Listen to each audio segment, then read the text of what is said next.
Diálogos desde la Fe, el podcast del Seminario Evangélico de Puerto Rico.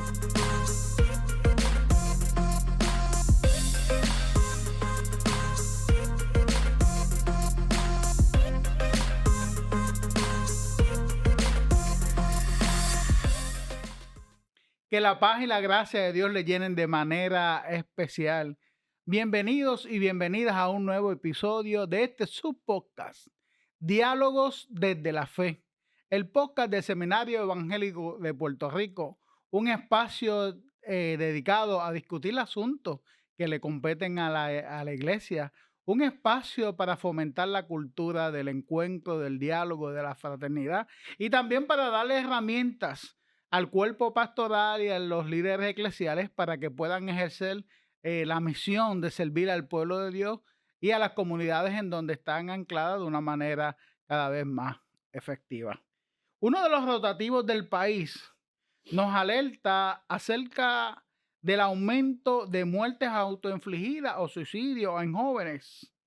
Nos dicen que ante un preocupante aumento de tendencias suicidas aquí en la isla, en Puerto Rico, y estoy seguro que en otras partes del mundo donde nos están viendo.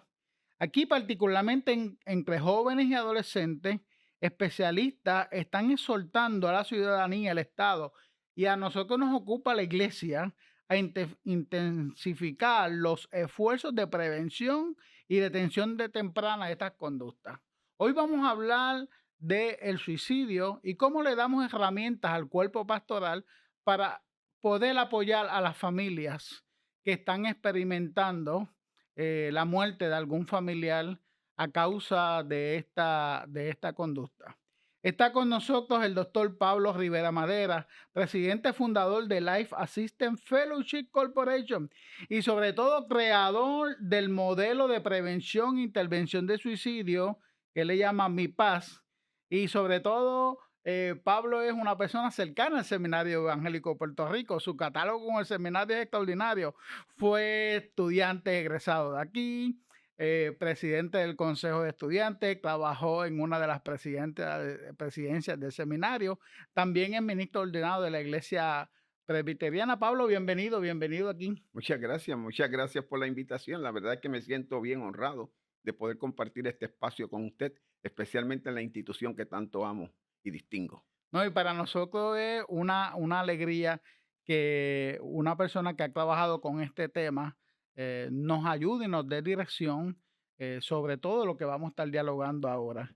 También está con nosotros la licenciada Elizabeth Ortiz Irizarry, abogada, que trabaja también en el Life Assistance Fellowship Corporation, trabaja junto a Pablo, es egresada del Seminario Evangélico de Puerto Rico en una maestría en divinidad y madre de una persona que falleció por la conducta y el suicidio.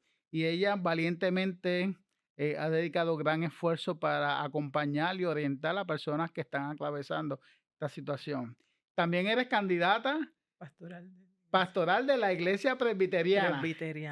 También. Elizabeth, qué alegría tenerte otra vez aquí. Un orgullo para mí estar aquí con todos ustedes y en este podcast, ¿verdad? Que lo vemos siempre y la verdad es que es un privilegio. Muchas gracias por la invitación. Gracias y quiero comenzar agradeciendo el esfuerzo que ustedes hacen educativo sobre este tema que pocas veces se trabaja y pocas veces se dialoga y que está ausente en muchos de los currículos de la formación pastoral de líderes eclesiales. Pero Pablo, cuando nosotros hablamos acerca del suicidio, ¿qué nos estamos refiriendo con esto del suicidio? Wow, esa es una pregunta bien importante. Y antes de pasar a eso, me gustaría primero clarificar conceptos. Ustedes notarán que durante este programa nos vamos a estar hablando del concepto de cometió suicidio. Ya eso nosotros lo vamos a eliminar de nuestro vocabulario para evitar precisamente el estigma que esto trae. Se cometen crímenes, se cometen pecados. Específicamente, el decir cometió suicidio limita que las personas puedan hablar de este flagelo que afecta a nuestra sociedad. Sí, le quita esa carga peyorativa, ¿verdad? Le quita esa carga emocional y peyorativa. y hace que Excelente. las personas se sientan libres de hablarlo. Y cuando hablamos de suicidio, estamos hablando de un acto que ocurre una sola vez. Es un acto de muerte autoinfligida con la intención clara de morir. De hecho, el suicidio lo podemos ver como en un continuo, en un proceso. Cuando hablamos de comportamiento suicida, estamos hablando de un proceso que empieza con una idea, continúa con un intento, por una amenaza, un intento, y luego entonces es que viene el acto suicida. Si lo queremos definir en una forma más clara, podríamos decir que el suicidio es una solución permanente para un problema temporero. Y el periódico que nosotros dimos lectura dice que hay un aumento en los casos, especialmente en jóvenes y adolescentes. En Puerto Rico, ¿cómo es esa estadística? ¿Cuán frecuentes son los casos de suicidio?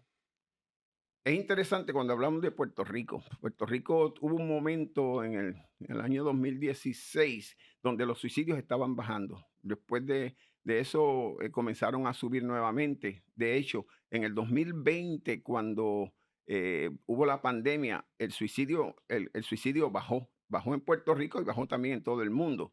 Sin embargo, aquí en Puerto Rico, desde 2022 al 2025 que estamos ahora, se ha visto una tendencia que podríamos decir que es en crecimiento del suicidio como tal y obviamente del comportamiento suicida con las personas que buscan ayuda en términos de sus ideas, en términos de intentos suicidas, tanto no solamente en los hospitales, sino también en las líneas de emergencia que así lo han testificado. El suicidio como tal se ha visto afectado mayormente en jóvenes, ha Ujú, crecido. ujú. De hecho, es la segunda causa de muerte Wow, en jóvenes de 15 a 29 años.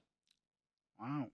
Eh, y en una sociedad donde la salud mental es estigmatizada, pues yo me imagino que no se, no. Definitivamente, definitivamente, especialmente cuando la situación de salud mental en Puerto Rico, de acuerdo a últimos estudios, son de que 64% del cuerpo de las personas en Puerto Rico padecen de alguna situación de salud De salud mental mental, que requieren y es apoyo. que requieren ayuda, que requieren apoyo y requieren conocimiento también sobre el tema. Entonces, como este podcast va dirigido, obviamente, para todo el que quiera adentrarse a este tema tan importante que estamos trabajando, pero va dirigido especialmente a los líderes eclesiales, a los pastores, a las pastoras, ancianos, diaconía. Es importante, Pablo, que le podamos compartir cuáles serían esos factores de riesgo más frecuentes asociados a la conducta suicida. Sí, mire, doctor, antes de pasar esa preguntita, porque sí, los factores los vamos a tomar, pero es importante que los pastores y las pastoras sepan que el suicidio no está ajeno a la Biblia. En la Biblia hay 7 casos de suicidios Ujú. y ninguno fue por razones espirituales.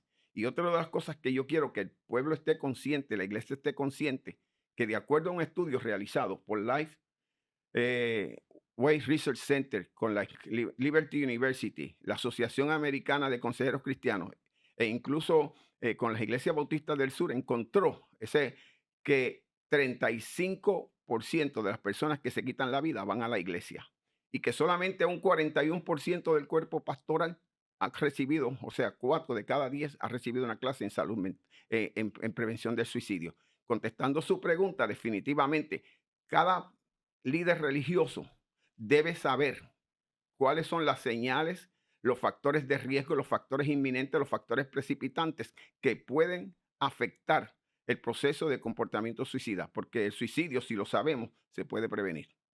Ok, ¿y cuáles serían esos factores que están ahí que motivan a una persona a contemplar el suicidio? Wow, esa es una pregunta muy interesante. ¿Por qué? Porque acaba de salir un estudio por la Universidad de Utah en el 2025. De hecho, está siendo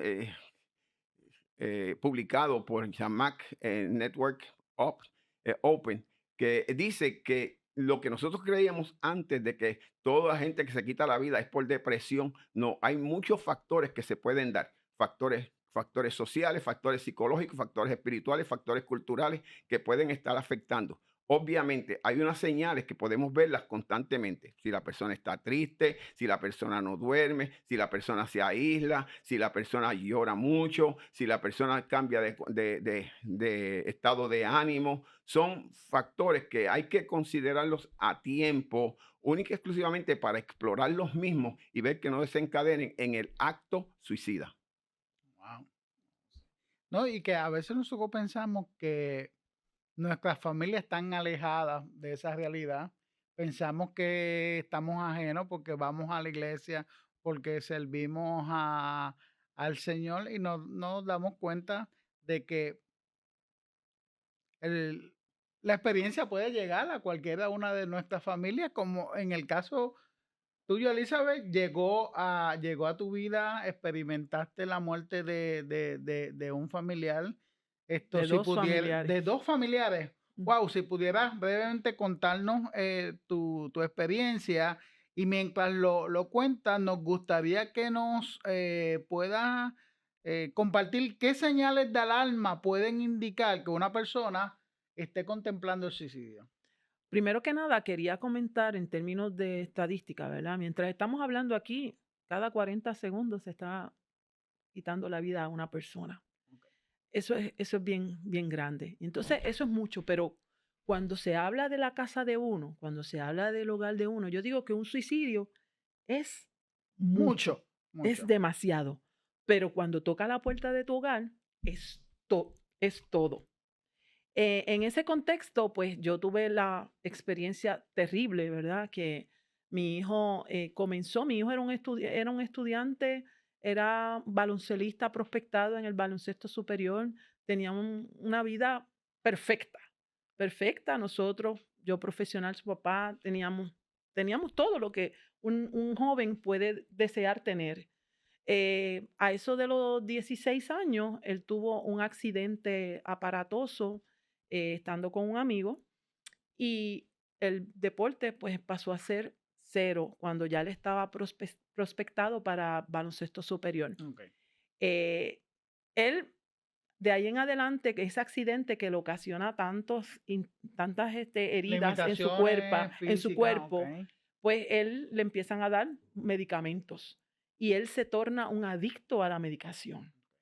Después de que él está en ese proceso que empieza a mejorar, lamentablemente tiene un segundo accidente donde una grúa lo atropelló mientras él estaba trabajando Ok. en la... O sea, que la vida de él cambió Cambió. drásticamente y fue una cosa tan terrible para él que él no la supo manejar. Ok. Y entonces empieza lo que usted me está diciendo y me está preguntando, empieza uno a ver el comportamiento ¿Qué suicida. señales viste? Bueno, él empezó a verbalizarlo, porque no todo el mundo lo verbaliza, pero él lo verbalizaba. Pero empieza a correr el estigma, el problema, no, eso lo está haciendo para manipularte, Es es changuería, llama la changuería, atención. para que quiere que tú hagas lo que él quiere. Entonces, uno no está preparado. Y ahí es que está el problema que nosotros tenemos que atacar, ¿verdad? Y que yo exhorto a todas las familias puertorriqueñas. Hubo 7 suicidios desde el 20 de octubre, desde el 20 y pico de octubre hasta hace 2 semanas. 7 suicidios, 7 familias. 25 de octubre del No, de este año, del 2025 para 2025. beneficio de los que nos están escuchando ya Sí, en el 2026. son 7 suicidios que son 7 familias, que eso se multiplica, Por 135 135. personas aproximadamente afectadas.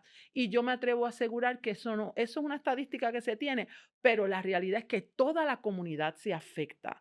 Todos, los vecinos, los hermanos, la gente que escucha la noticia. Estamos hablando de que todos nos afectamos. Pero volviendo al tema de lo que me preguntó, lamentablemente ese estigma y esa falta de conocimiento me llevó a mí a escuchar lo que me decían las personas. Él está Llamando siendo la atención. atención. Mire, 4 veces lo llevé, yo creo que hasta 8 lo llevé con una ley 408, ¿verdad?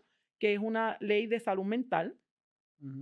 Lo llevaba a una institución de aquí, de Puerto Rico, y ellos mismos me decían, no, lo que pasa es, porque él había desarrollado una adicción que vino producto de estos accidentes. Entonces, ese segundo accidente, al ser una grúa, él vio una luz que venía para encima de él, porque es que él estaba lloviendo copiosamente, él le da un carro por detrás, están en Orlando, se baja del carro y esa grúa venía distraído y se lo lleva enredado y entonces ahí se rompe clavícula, él se rompió menisco, él se rompió muchas cosas que los vine a ver cuando vi la autopsia de mi hijo.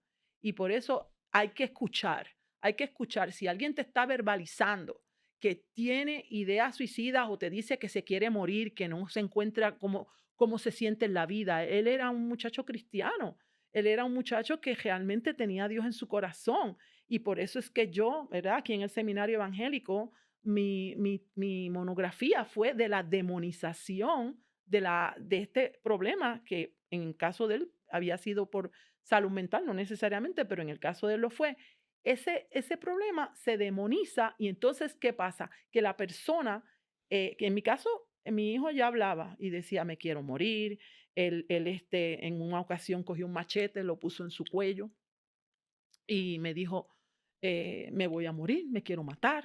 Él me decía que Dios no lo iba a perdonar. Era una cosa tan terrible que bueno, uno va escuchando, pero hay que escuchar la voz de ese suicidio, porque yo personalmente los exhorto a todos que lo hagan, como no lo hice yo, porque hay que prepararse para escuchar, hay que prepararse para saber qué podemos hacer. Y en este caso, ¿verdad? Nosotros estamos en este proyecto de prevención de suicidio junto al doctor Pablo Rivera Madera, porque nosotros creemos que se puede prevenir el suicidio, pero tenemos que saber qué hacer cuando Claro. empezamos a ver todas esas señales.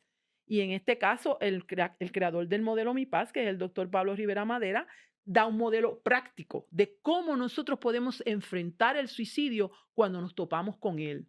Y eso es una de las formas que yo creo que tenemos que aprender a escuchar eso. Y eso es parte de lo que se hace con Mi Paz, que nosotros damos un entrenamiento de empezar a escuchar eso que yo no escuché. Pablo, me voy a ubicar en mi parroquia, en mi congregación.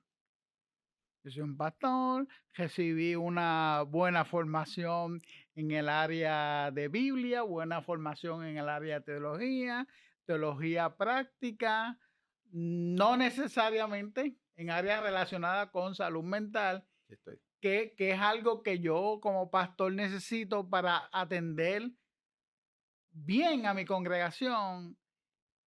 ¿Qué señales yo debo estar pendiente como pastor? Claro, no es que voy a estar con una lupa ahora, pero yo necesito ir identificando de que porque hay unas señales. Hay unas señales, gracias doctor, porque hay unas señales y en muchas ocasiones, y de hecho la gente dice, es que no vi venir no vi venir lo que estaba sucediendo, no vi señales. Siempre, siempre, una más o menos van a darse unas señales. Mire, lo primero que tiene que hacer el pastor o la pastora es eh, estar consciente de que tiene una congregación con personas con diferentes problemas, situaciones. Cada persona que entra por la puerta, uno mismo tiene que pensar que es una posibilidad. No es que uno esté cazando personas que se van cazando con Z, que se vayan a quitar la vida, pero por lo menos deben estar conscientes de que sí, de que siempre hay una posibilidad. Debe estar pendiente de esos hermanos que participaban y que dejaron de participar, por alguna razón dejaron de participar en las actividades de la iglesia. Debe estar consciente de cuando las personas salen, quién se va primero, quién se va sin saludar a nadie. Eso es bien importante Y que hacerlo. está evitando Que contacto, está ¿verdad? evitando contacto. Ok, Eso hay que estar pendiente a eso. Tiene que estar consciente de que a veces a los pastores y las pastoras nos gusta, después que predicamos, que nos vengan a decir, Qué qué bonito bonito quedó, ¿verdad? predicaste, qué bueno. Olvídese de eso. Eso no es importante. Usted debe estar pendiente a ver a qué personas saludan, dónde se forman los grupos de la iglesia, porque en muchas ocasiones la iglesia tiene unos combos, que personas que se conocen y solamente al terminar el servicio religioso se unen, se comen juntas, hablan de todo lo que está sucediendo, pero dejaron al visitante, a la persona que visitó o algún hermano que a lo mejor no es el más privilegiado en términos de cuestiones económicas o por lo menos su ropa o sencillamente, pues usted tiene que estar pendiente a quienes aíslan dentro de su congregación.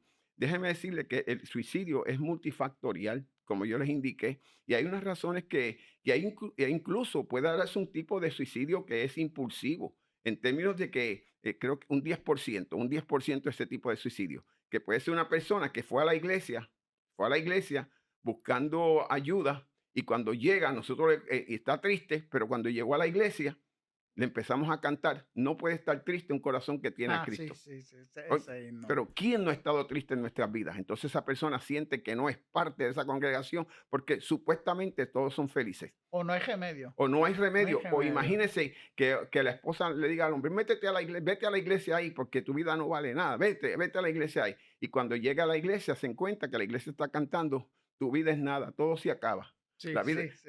Entonces nosotros, el pastor y la pastora, debe estar consciente qué himno, qué mensaje, qué discurso estamos dando.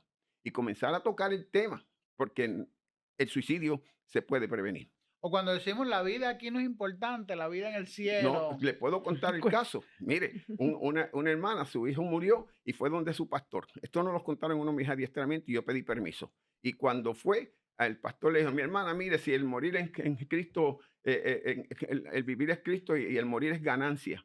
Y ya le está contando, mire, pastor, tengo deseos de quitarme la vida. A veces piensan quitarme la vida. Pues, ¿qué hizo la señora? Se quitó la vida y le encontraron con un texto bíblico en las manos que lo había escrito, el mismo que le había dado el pastor. El vivir es Cristo y el morir es ganancia. Nosotros no podemos espiritualizar todas las cosas. La salud mental es real. Y una de las maneras que podemos hacer es prepararnos. Y yo he visto una resistencia enorme en los pastores y en las pastoras de prepararse en el área de salud mental. En todos los adiestramientos, nosotros hemos adiestrado miles de personas en Puerto Rico, en Estados Unidos, en América Latina, en los diferentes sitios. Y los menos que asisten son los pastores y las pastoras, excepto allá en Costa Rica, que tengo que decir que hubo 80 pastores que pudieron recibir el adiestramiento. Sí, y a nosotros no se nos puede olvidar que de la misma forma que hay una salud espiritual, Ujú. hay una salud Sí, sí. emocional. Y que el proyecto de Dios es que nosotros estemos saludables en todos los aspectos que implica la vida humana, que no solamente es espíritu, físico, Cierto. emocional, social. Sí, cierto.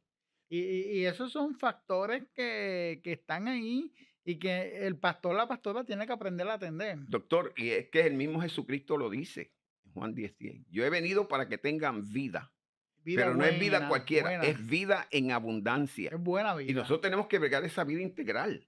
Y tenemos que quitar el miedo a los mitos y a los estigmas que pueden darse en nuestras congregaciones. Y ahorita Elizabeth, que muy valientemente comparte su experiencia, hablaba de el concepto de demonizar. Mm. ¿Verdad? No vamos a hablar aquí Ujú, ujú. de por qué se demoniza, pero la pregunta que yo te quiero hacer, ¿cuánto afectó en tu Ujú. experiencia, ese proceso de demonización, ¿verdad? Que se demoniza el suicidio, se demoniza la verbalización de, en caso tuyo, un niño, porque para mí 16 años, un niño, ¿verdad?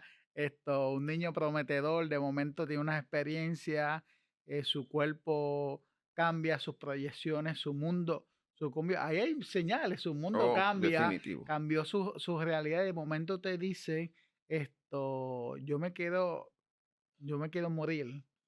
Entonces entran la demonización que yo lo voy a fragmentar en mitos, ¿verdad? Porque la iglesia tiene sus mitos, las iglesias tienen su falacia.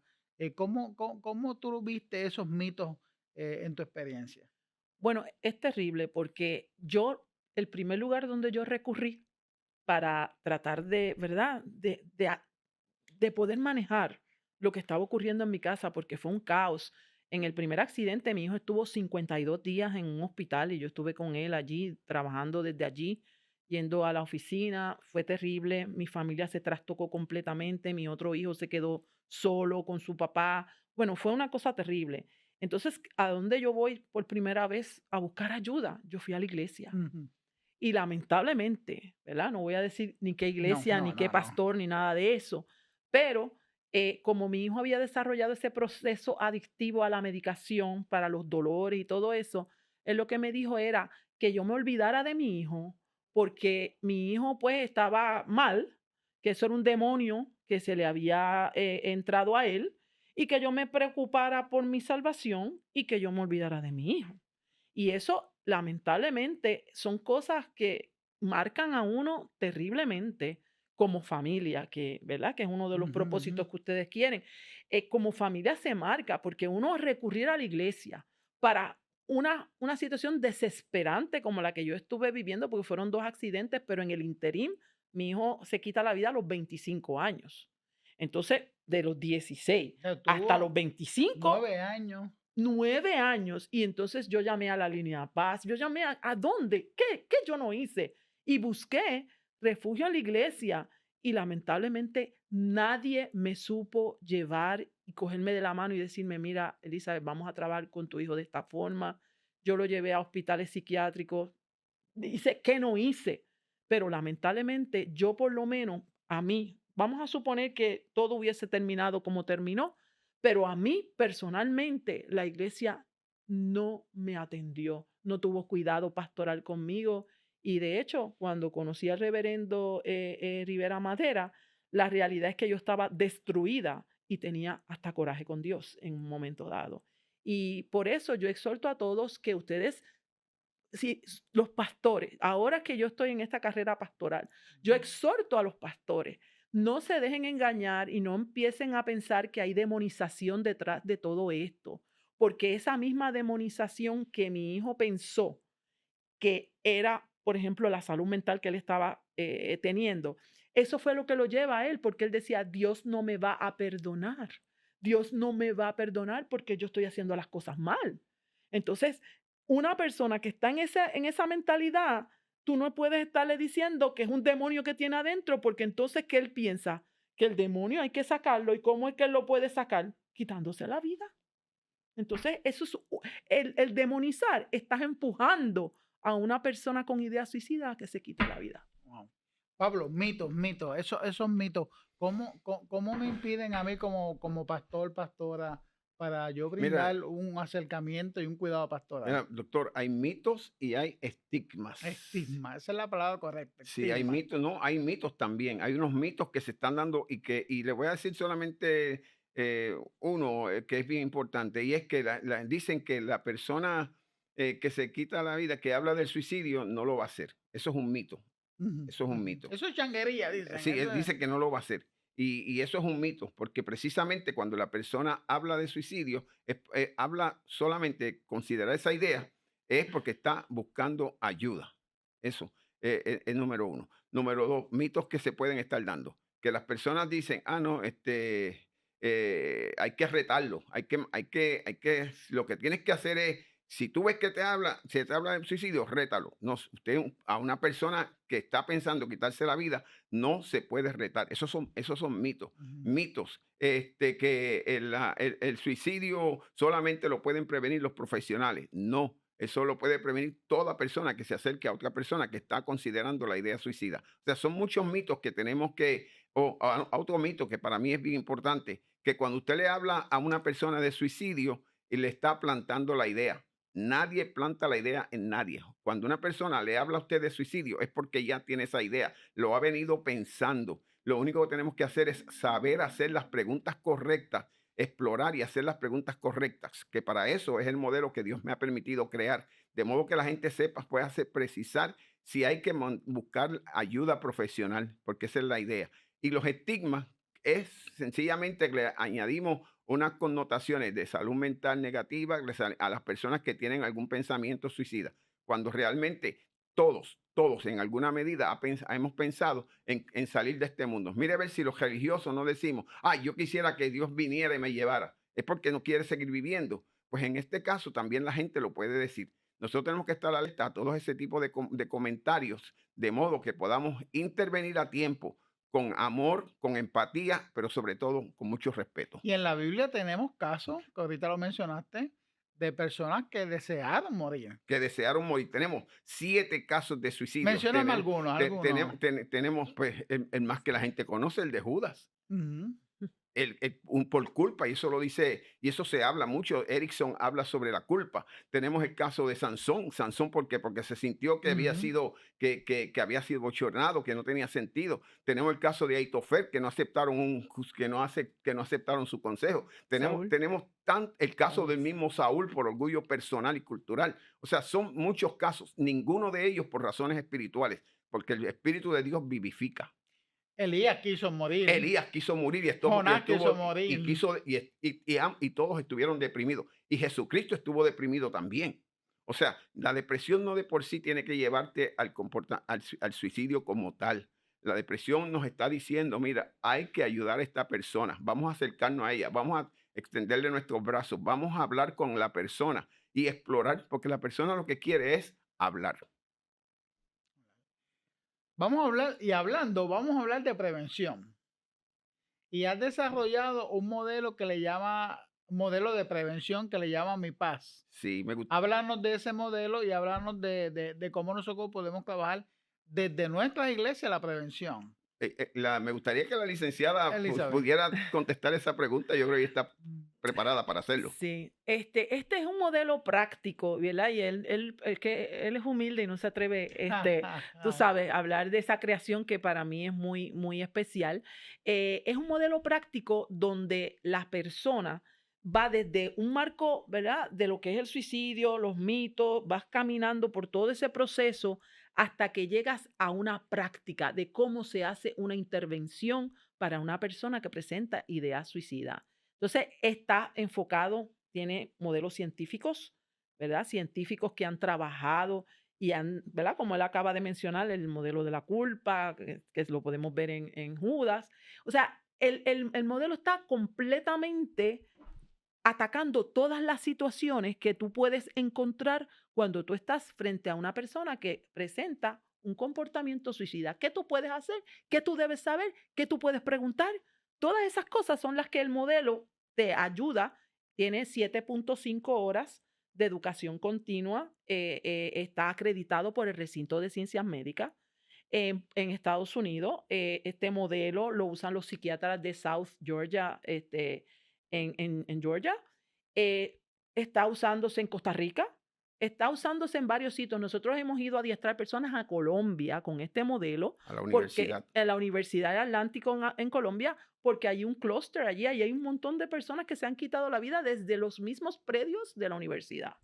Que tuvimos esa experiencia que es una cosa espeluznante. Tú ver que un estudiante, porque no tuvo una nota y esperaba un resultado, se tiró del quinto piso de uno de los edificios. O sea, estamos hablando, y entonces nosotros hemos ido trabajando porque nosotros queremos construir un ejército para la prevención del suicidio. Mi interés, obviamente, ya dejó de ser por mi hijo, porque ya mi hijo no existe, pero hay muchos hijos de todos. Nosotros tenemos familia, tenemos vecinos, y queremos que ese modelo sirva para que todos sepamos qué hacer, por lo menos tener una idea de dónde vamos, a dónde nos dirigimos. Mire, doctor, y este modelo, ¿verdad? Integra todas las escuelas psicológicas, tanto el estructuralismo, el conductivismo, el humanismo, la gestaltista e incluso el psicoanálisis en términos de cómo vamos a hacer un acercamiento que sea integral y que respete a la persona, porque de eso se trata, que la persona se sienta amada y respetada. Pero para el pastor, la pastora, que todavía no ha llegado y esperemos que más pastores y pastoras puedan incorporarse en estos adiestramientos. Pero al pastor que nos está viendo ahora, a la pastora que nos está viendo, al anciano, diácono, algunas Así ideas es. para trabajar la prevención desde sus foros eclesiales. Oh, claro, la primera, gracias por su pregunta. Sí, mire, la primera idea es que se preparen. Primero, y nosotros le ofrecemos este adiestramiento, se puede comunicar con nosotros, a 337-353-1070, pero a la misma vez tiene que estar muy pendiente, número uno, prepararse, tomar ese adiestramiento, un adiestramiento que es de 7.5 horas durante todo un día. Número dos, estar pendiente a cada persona que entra por su casa. Número tres, aprender a hacer la pregunta, explorar y hacer la pregunta de, ¿estás pensando en quitarte la vida? Una pregunta que se hace directamente, que se hace con respeto y que se hace con amor, de modo que la persona que también tenga un directorio de personas que son profesionales de ayuda cerca, de modo que pueda referir. Hay cosas que nosotros las podemos sacar con oración, que podemos mejorarlas con la lectura bíblica, pero los profesionales de ayuda son nuestros mejores aliados. Que usted tenga un directorio de esos profesionales de ayuda, conéctese con ellos, hable con ellos y dígale que usted le va a referir personas de su congregación. Y también es importante que el autocuidado, porque también los pastores y las pastoras también pasan por este tipo de situación. Claro. Ujú. Es triste cuando uno tiene pastores y pastoras que dicen que quieren quitar la vida. Tienen que estar pendientes a su autocuidado, tomar su tiempo para ustedes, para poder tener un tiempo de refrigerio con la familia y con las personas que usted ama, de modo que cada día se sienta más comprometido con la vida y con el ministerio que Dios le ha dado. Y ese tema lo discutimos aquí en uno de los episodios pasados con el pastor Leonardo Ayala de Urban Strategies, Caminando Juntos, eh, que la pastoral no está exenta, No está Ujú. exenta. no está exenta, como nuestra familia no está exenta. Una de las cosas que yo he incorporado a mi pastoral es que pues yo reconozco cuáles son mis fortalezas, pero también cuáles son las áreas en que yo no tengo peritaje para trabajar. Y como yo lo que quiero es no alimentar mi ego, sino ofrecer un buen cuidado pastoral, pues las tengo presentes. Pues yo seré mis áreas de fortaleza en la teología, la predicación, pero el área de la conducta humana, yo lo que hago es que yo reconozco que mi ministerio es una curita. Que yo soy el primero que veo, identifico la situación, y yo tengo un recurso, un banco de recursos, en donde puedo referir a esa persona, incluso Muy que bueno. la iglesia pueda costearlo, porque lo menos que va a pensar una persona es, voy a buscar dinero para pagar al psicólogo. No, normalmente las primeras citas yo procuro que la, Wow. la persona lo único que haga es ir y yo le saco la cita. Incluso recuerdo con un adolescente y le comparto a Elizabeth y Pablo, la primera vez que yo tuve que ir a Capistrano a, a trabajar con un adolescente, para mí fue bien, bien difícil pastoral, porque en mi mundo, en mi paradigma, yo relacionaba salud mental con adultos. Jamás pensé que un niño de 12 años yo tenía que ir a llevarlo con los padres a intervenirlo. Y yo necesité trabajar con eso, porque no solamente se me rompió el paradigma, sino yo tengo una familia ahí. Sí que yo creo que un punto de partida también es reconocer que necesitamos educarnos en esta área. O sea, igual que nos educamos en la teología, en la Biblia, tenemos que educarnos Y, y educarnos con responsabilidad, con porque no es, o responsabilidad. sea, no es por salir del paso. Yo creo que es importante que sepamos exactamente qué tipo de adiestramiento estamos buscando. Nuestros adiestramientos definitivamente van dirigidos a eso, considerando que los factores de riesgo que usted mencionaba no son generales, hay factores de riesgo que son locales. Y Puerto Rico tiene su propia idiosincrasia y nosotros tenemos que respetar esas particularidades. Sí, y eso que usted está diciendo, mire, y yo lo he visto con otros pastores y pastoras. Un pastor llorando en Massachusetts, cuando yo fui allá, me dijo, mira, esto es lo que me pasó. Otro pastor lo llamó a la 1 de la mañana y le dijo, yo quiero que tú veas cómo suena, escuches cómo suena la libertad. Y ahí mismo se quitó la vida. Un pastor, Con un tiro. ¿sí? Ujú. De Oh, hecho, no. se quitó la vida. Lo que quiero señalarles con esto es que no hay nadie esté exento. Nosotros tenemos que cuidarnos. Y el cuerpo pastoral debe no solamente estar pendiente de la congregación, pero también debe estar pendiente a sí mismo para que pueda dar el mejor servicio a la congregación.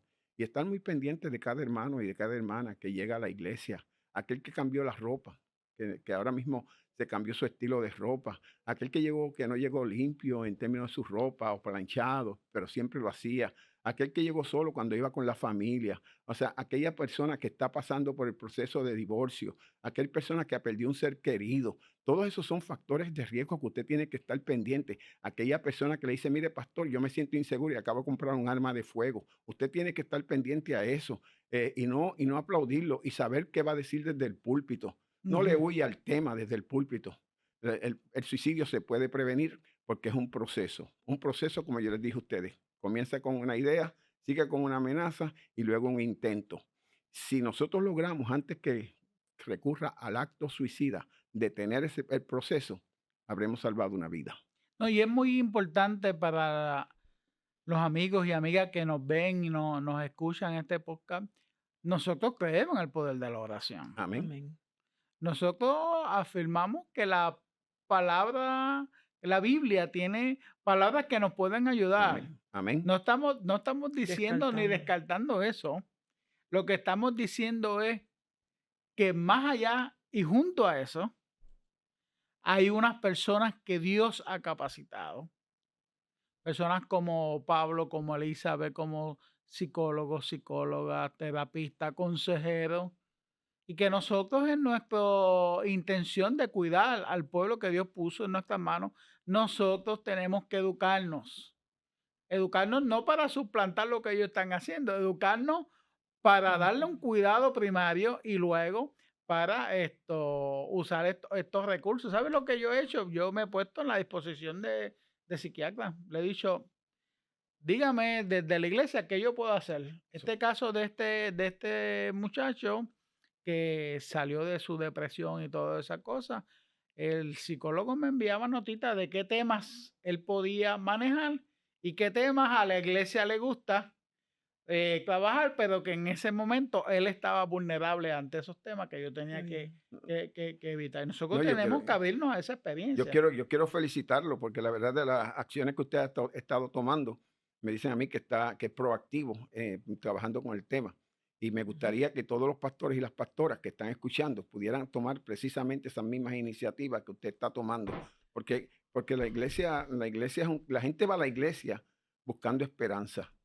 La gente va a la iglesia buscando significado a la vida, pero precisamente la gente se quita la vida por falta de esperanza. Nosotros tenemos la medicina y como usted dice, yo lo respeto lo que acaba de decir, no es suplantar la oración, ni la lectura bíblica, ni las meditaciones diarias, no es sacar uno para poner otro, es añadir otros Ujú, ujú. elementos nuevos que pueden ayudarnos a fortalecer la vida de nuestras congregaciones. Y sí. Yo me atrevería a añadir, ¿verdad? En términos, y lo voy a decir como abogada, más que como Ajá. lo que hago, ¿verdad?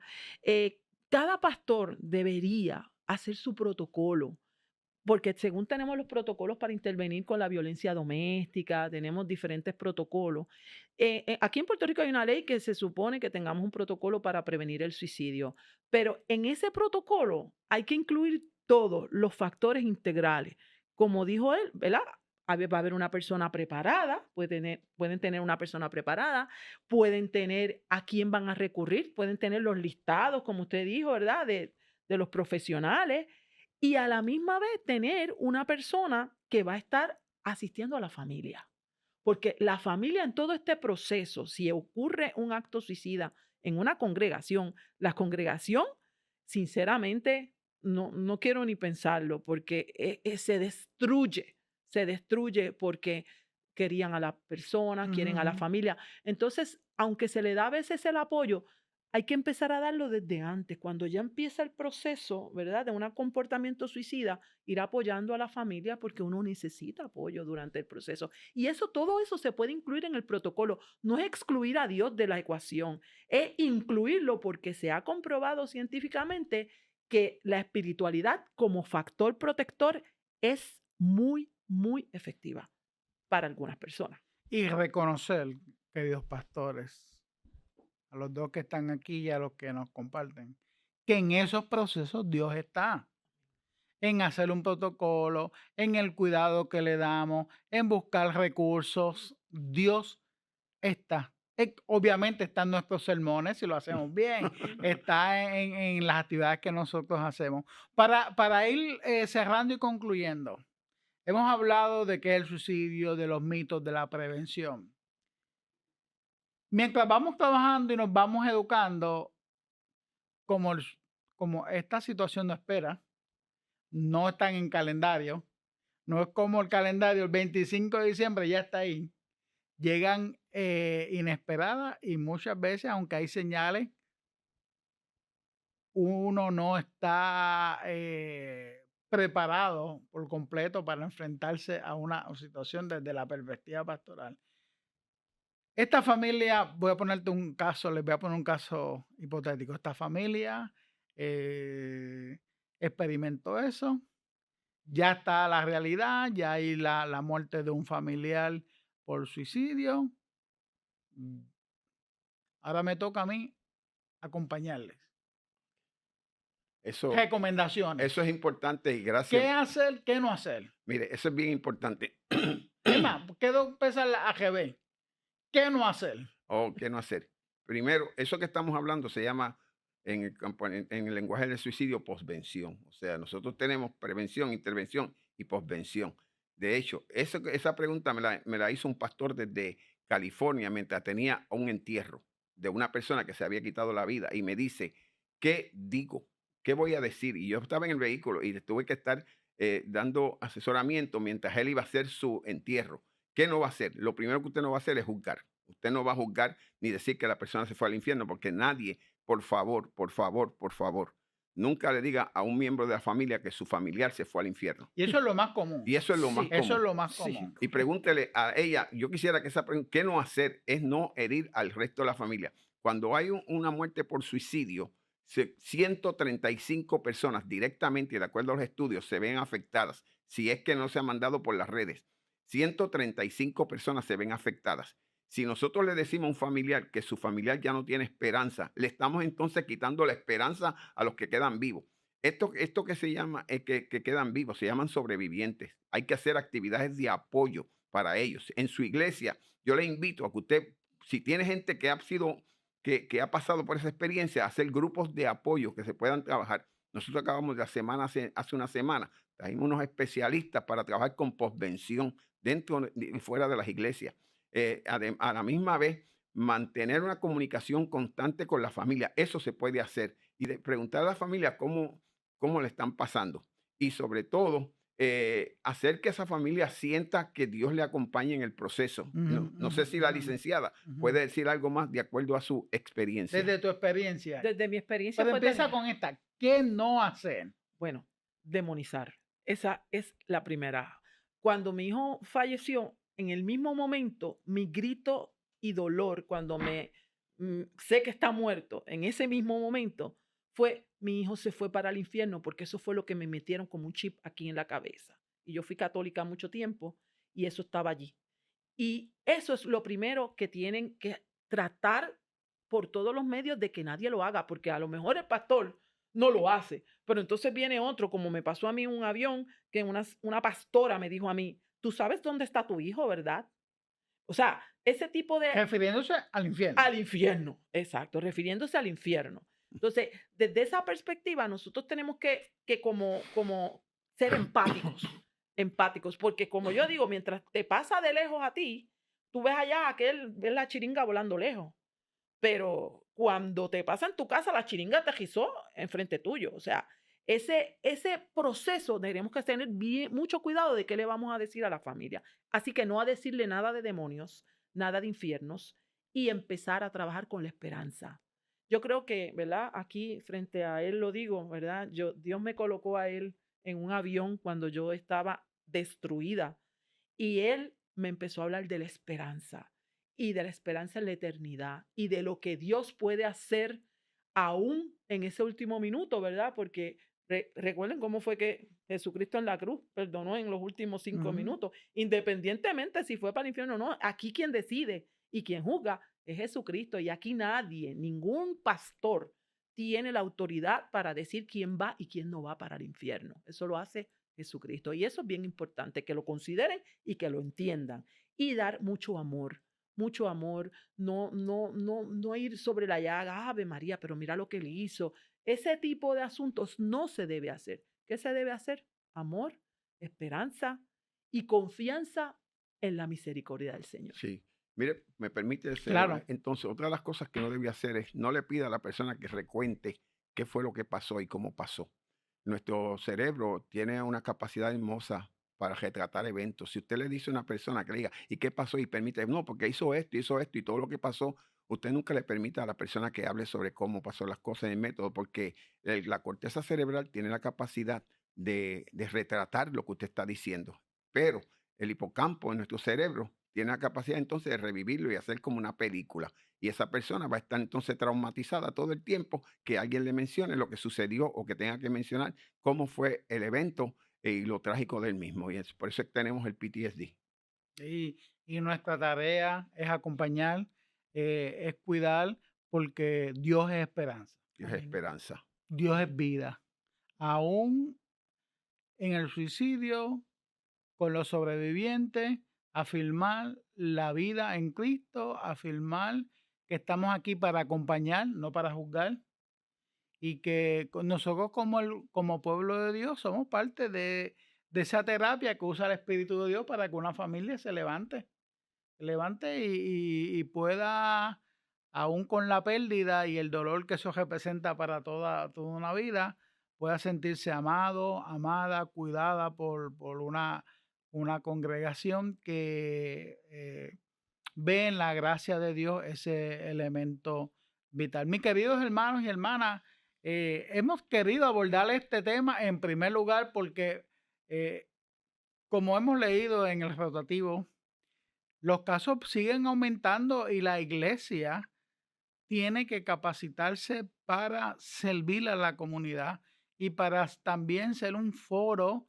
para hablar de estos temas, para trabajar con la prevención y para anunciar la buena vida que el Señor nos ofrece. Yo agradezco mucho a Elizabeth. Elizabeth, palabras finales. Bueno, pues nada, recuerden estas palabras. Un suicidio es demasiado. Es todo cuando toque a las puertas de tu hogar. Así que adiéstrate, conoce del tema y trabaja firmemente para alcanzar la esperanza en la eternidad en esa persona que está en el Elizabeth, proceso. el teléfono por si acaso ellos quieren. Sí, tenemos el teléfono de nuestro centro. Nosotros Ujú. tenemos un centro de prevención de suicidio aquí ubicado en Carolina, que es el Centro Vida y Carolina, Esperanza. Puerto Rico, acá en Carolina, Puerto Rico. Puerto Rico, Centro Vida y Esperanza. Allí nosotros estamos trabajando precisamente con los adiestramientos, tenemos una psicóloga, tenemos una serie de servicios y estamos en crecimiento para alcanzar muchos más. Así que ustedes pueden comunicarse al 939-402-VIDA, 939-402-8432. Gracias. Los números están saliendo en pantalla para que aquellos hermanos que nos están viendo puedan también tenerlo. Pablo, palabras finales. Yo quiero darle las gracias a usted por esta iniciativa tan bonita, por este programa, por abordar este tema que mucha gente no quiere abordarlo. La iglesia necesita trabajar para prevenir el suicidio. Nosotros estamos dispuestos y dispuestas a dar el máximo para ayudarles y acompañarles en todo el proceso. Si tienen dudas, tienen preguntas, sabe que estamos en la mejor disposición de servirles. A usted, muchas gracias por el cambio tan hermoso y cualitativo que está logrando en nuestra comunidad eclesiástica. No, y gracias a Amén. ustedes por tantas personas que estoy seguro que han ayudado en este tema tan importante y seguir trabajando con la salud mental de este país, porque para eso Dios nos ha llamado. Queridos hermanos y hermanas, queremos culminar como siempre lo hacemos con una palabra de oración, recordando que Diálogos desde la Fe, este podcast del Seminario Evangélico de Puerto Rico, es un espacio para discutir asuntos como este, asuntos que quizás en otros lugares no se quieran trabajar. Nosotros lo hacemos precisamente con el nombre de este podcast, desde la fe, y cómo Dios nos llama a atender la salud emocional del país, cuidar a las personas, trabajar con la prevención para seguir construyendo un mejor país y seguir siendo pueblo de Dios en medio del tiempo que nos ha tocado vivir. Vamos a tener una palabra de oración, pero ahí donde el Señor te ha puesto a servir, identifica familias que hayan pasado y hayan vivido esta experiencia Nunca es tarde para rectificar, nunca es tarde para dar un acompañamiento a gente que necesita, y lo hemos hecho con el mayor de los respetos para que nos podamos educar y servir mejor al pueblo de Dios. Vamos a orar. Señor, te damos gracias por este espacio. Te damos gracias porque tú nos invitas a capacitarnos, a educarnos, a formarnos. Gracias por Pablo, gracias por este modelo de prevención. Señor, por este centro que junto a recursos como Elizabeth, Señor, sirven a tu pueblo y sirven a las comunidades alrededor.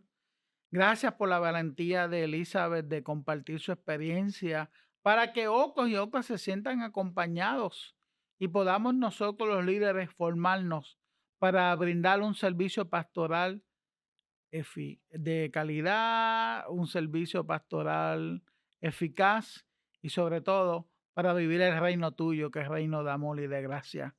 Afirmamos en Cristo la esperanza, afirmamos en Cristo el amor. En el nombre poderoso de Jesús. Amén. Amén. Gracias por estar con nosotros en Diálogos desde la Fe. Que la paz y la gracia de Dios y la ayuda del Espíritu Santo sean contigo por siempre. Diálogos desde la Fe, el podcast del Seminario Evangélico de Puerto Rico.